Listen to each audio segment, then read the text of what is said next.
He didn't live in pain, he lived in comfort. And that was the problem. His mornings were soft. His choices were easy. His distractions were endless. He woke up late, scrolled endlessly, ate mindlessly, and drifted through the day like a leaf in the wind. No urgency, no structure, no resistance, just comfort. And comfort, he thought, was the goal, the reward, the dream.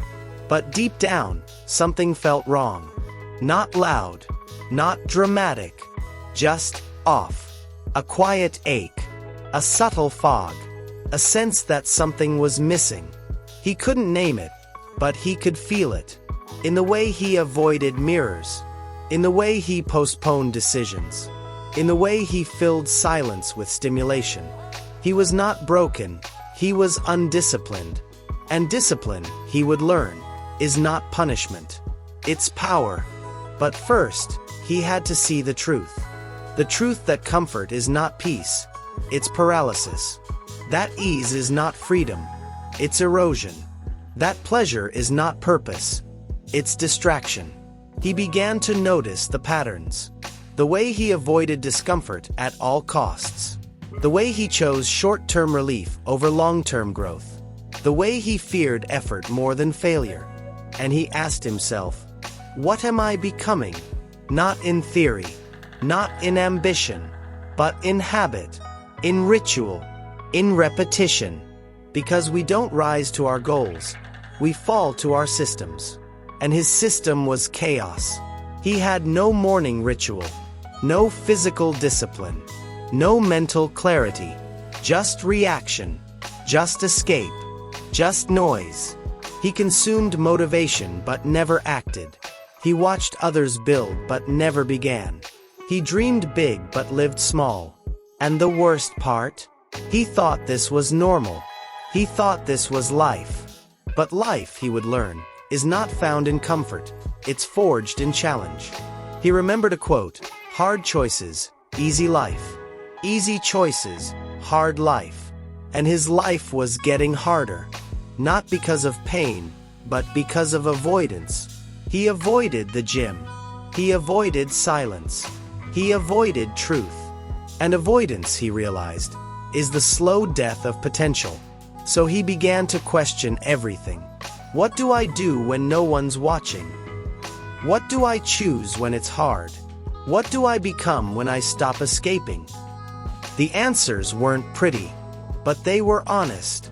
And honesty, he learned, is the beginning of discipline. He didn't need more motivation. He needed more structure. He didn't need more comfort. He needed more challenge. He didn't need more time. He needed more intention.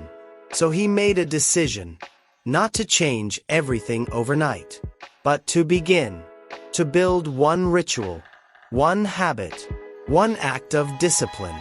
He woke up early, not because it felt good, but because it felt right. He trained his body, not for aesthetics, but for integrity. He sat in silence, not for peace, but for presence. And it was hard, brutal, uncomfortable. His mind rebelled. His body resisted. His ego screamed. But he stayed. He breathed. He endured. And slowly, something shifted. The fog began to lift. The ache began to fade. The strength began to return. Not the strength of muscles, but the strength of character. He began to feel proud, not of results, but of effort. He began to feel alive, not from stimulation, but from structure. He began to feel free, not from escape, but from mastery. Because discipline, he learned, is not restriction, it's liberation. It's the ability to choose your future over your feelings, your values over your urges, your truth over your comfort. And comfort, he realized, is the enemy of greatness. So he chose discomfort. He chose effort. He chose discipline. Not once, not perfectly, but daily. And in that daily choice, he began to rebuild. Not his image, but his identity. Not his brand, but his being. Not his content, but his character. Because character is not built in ease, it's carved in effort. And effort, he learned, is sacred. So ask yourself, what do you choose when it's hard? What do you do when no one's watching? What do you become when you stop escaping? The answers will define you. Not your dreams, not your goals, but your discipline. Because discipline is not a trait, it's a practice. And that practice will save your life. He didn't find the truth in a book. He found it in a mirror. Not the kind that reflects your face, but the kind that reflects your habits. One morning, after weeks of discomfort, effort, and silence, he stood before the mirror. Not to fix his hair, not to check his appearance, but to confront his reality. And reality didn't care about filters. It didn't care about excuses. It didn't care about potential.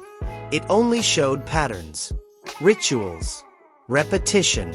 And what he saw was honest, brutal, beautiful. He saw a man who had spent years escaping effort. A man who had mastered avoidance. A man who had built a life of comfort but lost his edge. And the mirror didn't judge. It revealed. It showed the gap between who he claimed to be and who he consistently was. Between his goals and his actions. Between his dreams and his discipline. And he realized, the mirror doesn't lie, it reflects. It reflects your choices, your priorities, your truth. He began to ask deeper questions. What do I do when no one's watching? What do I choose when it's hard? What do I become when I stop performing? The answers weren't poetic, they were practical. He chose ease. He avoided discomfort. He postponed growth. And growth, he realized, doesn't happen in intention. It happens in execution. He remembered a quote, "You are what you repeatedly do." Excellence, then, is not an act, but a habit. And his habits were soft. Not evil. Not dramatic. Just soft. He slept in. He scrolled endlessly. He trained inconsistently. He avoided silence. And softness, he learned, is seductive. It feels safe, feels kind, but it erodes the soul. Because the soul doesn't grow in comfort, it grows in challenge. He began to track his days. Not for productivity, but for honesty. He wrote down his rituals, his distractions, his escapes, and the data didn't lie. He was not disciplined, he was reactive. He didn't lead his day, he followed it. He didn't own his time, he surrendered it. And surrender, he realized, is not noble when it's unconscious. So he made a decision, not to become perfect, but to become precise. To build rituals that reflect his truth. To choose discomfort that builds his strength. To honor silence that reveals his soul. He created a morning routine. Wake early, breathe deeply, move intentionally, reflect honestly. No phone, no scroll, no escape, just presence, just effort, just truth. And the mirror began to change. Not because his body transformed, but because his being did. He stood taller. He moved slower. He spoke less. He listened more. Because discipline doesn't just shape your schedule, it shapes your soul. He began to see discipline not as punishment, but as devotion. A daily act of self-respect.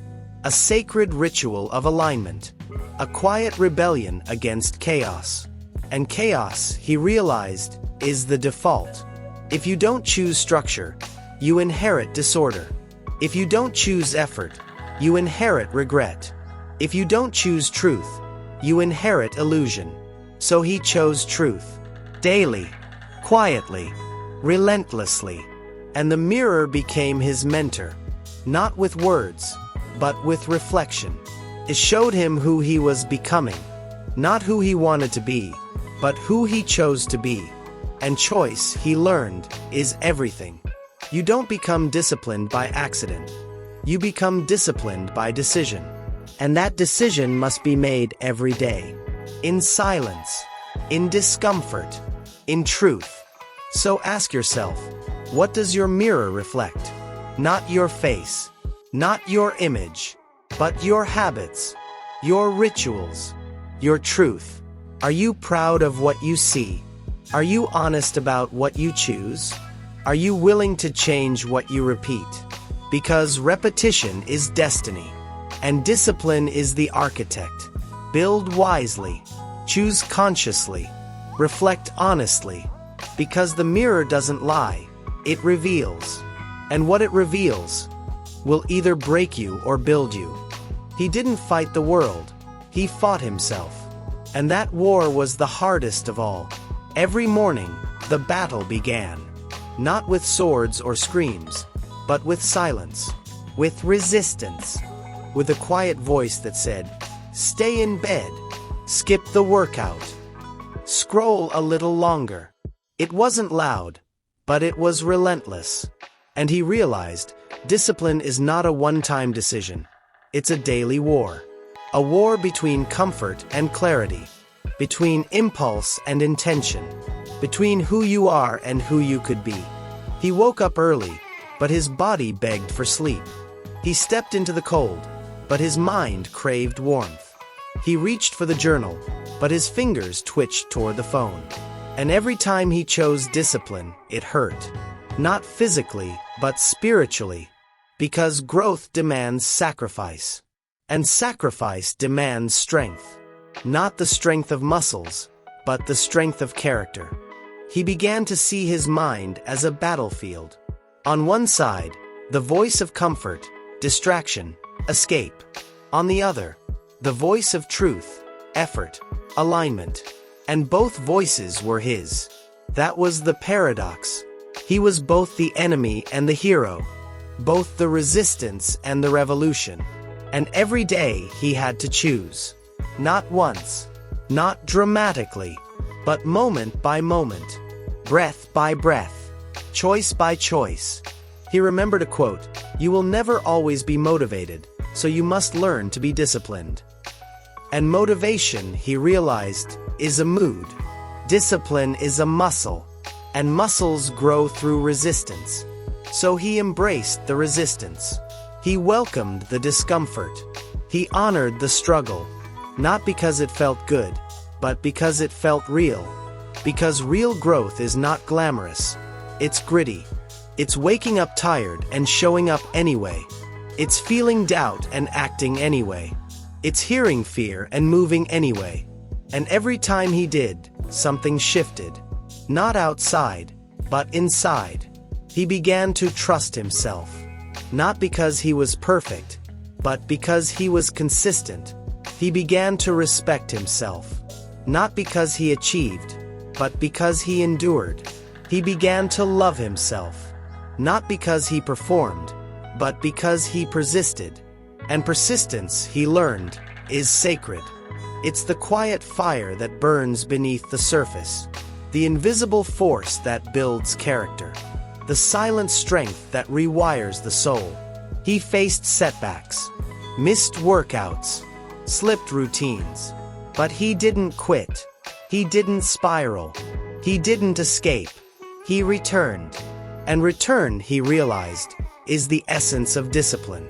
Not perfection, not intensity, but return. Again and again. Especially when it's hard. Especially when it's boring. Especially when it's silent. Because the war within is not won by force, it's won by faith. Faith in the process. Faith in the practice. Faith in the self. He began to build systems. Morning breath work. Focused work blocks. Evening reflection. Clean space. Clear mind.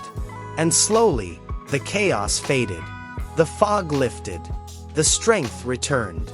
Not the strength to impress, but the strength to endure. He no longer needed motivation. He had momentum. He no longer feared discomfort. He embraced it. He no longer escaped life. He mastered it. Because mastery, he learned, is not found in talent. It's forged in discipline. And discipline is not a trait. It's a choice. A daily choice.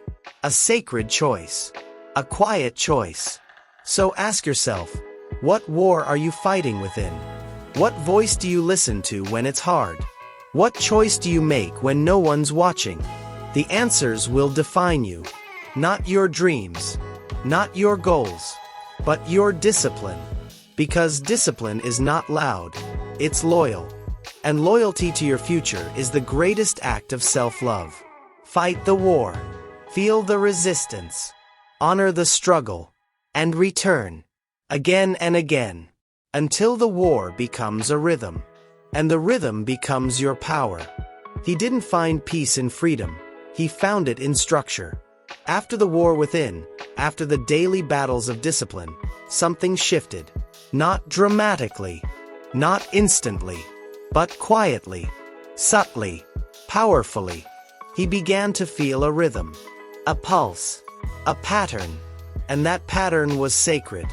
It wasn't rigid, it was reliable. It wasn't controlling, it was clarifying.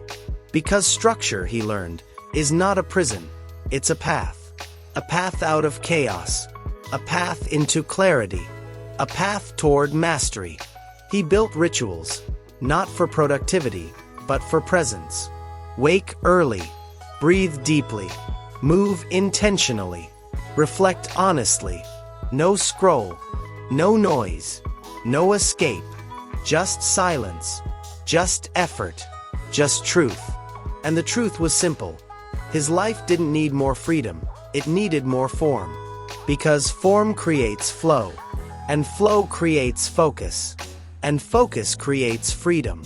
He structured his mornings, not to impress, but to align. He structured his work, not to perform, but to progress. He structured his evenings, not to escape, but to reflect. And slowly, the fog lifted. The distractions faded. The strength returned. Not the strength of intensity, but the strength of consistency. Because consistency, he learned, is the foundation of greatness. He no longer chased motivation. He followed momentum. He no longer feared boredom. He embraced repetition. He no longer escaped discomfort. He honored discipline. And discipline, he realized, is not a mood, it's a method. A method of becoming. A method of remembering. A method of returning. He returned to breath, to body, to being. And being, he learned, is not passive, it's powerful. He created systems, not for control, but for clarity. Not for perfection, but for progress. Not for performance, but for peace. Morning silence, focused work blocks, clean space, clear mind. And the structure became his sanctuary. Not because it was perfect, but because it was present. It held him when he was tired. It guided him when he was lost. It reminded him when he forgot. And forgetting, he realized, is human. But returning is divine. He no longer needed to feel ready. He simply needed to begin. He no longer needed to feel inspired. He simply needed to show up. He no longer needed to feel strong. He simply needed to stay. Stay with the breath. Stay with the ritual. Stay with the structure. Because structure, he learned, is not about control. It's about care. Caring for your future.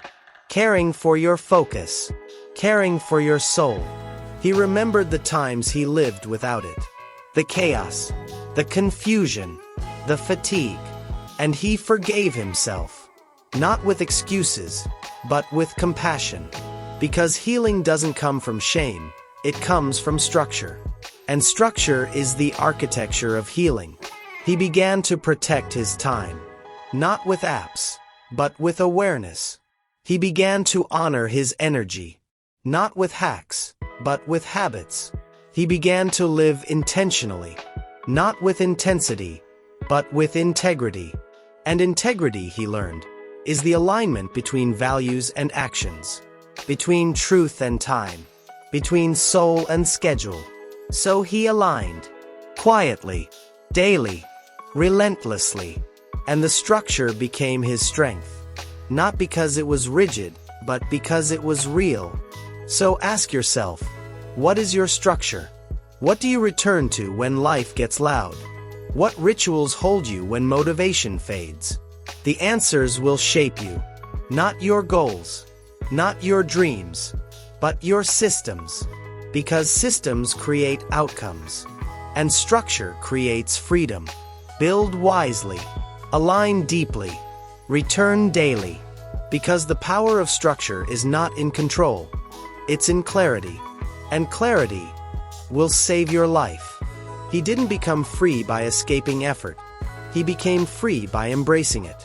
After the war within, after the structure, after the silence, something awakened. Not a mood, not a motivation, but a rhythm.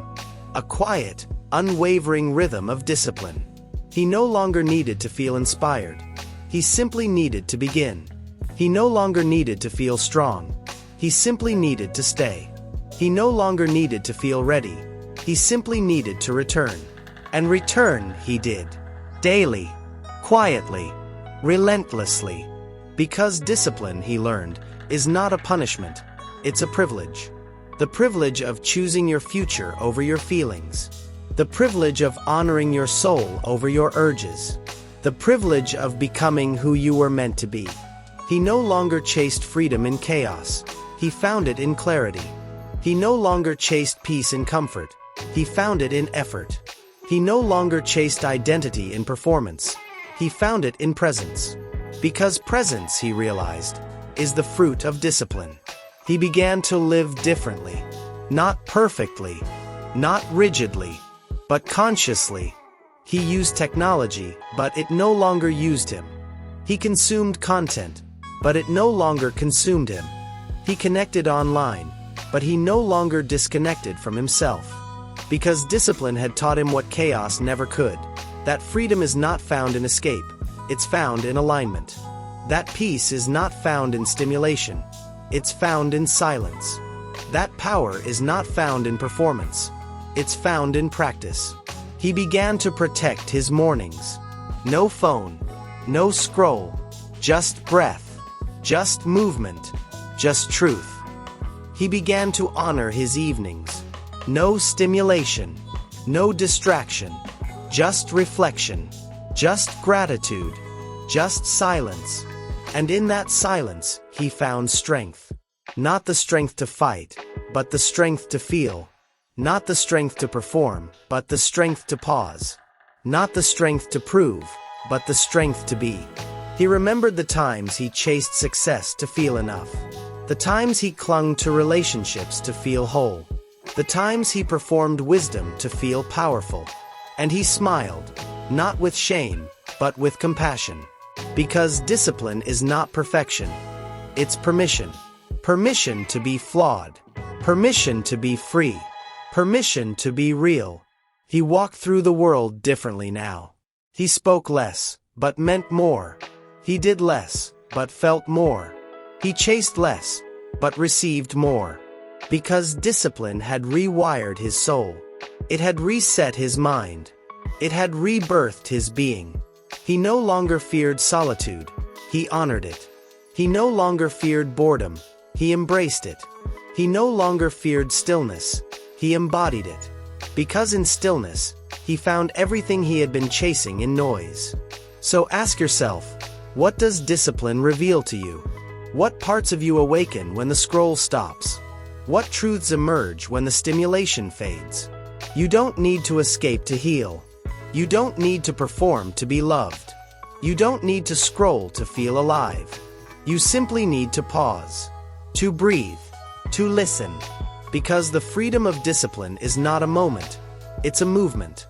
A return to essence. A return to soul. A return to truth. And when you return, you will remember. You were never weak. You were just distracted. Beneath the noise. Beneath the urgency. Beneath the scroll. And discipline is the compass. Discipline is the light. Discipline is the freedom. So turn it off. Sit down. Breathe in. And begin again.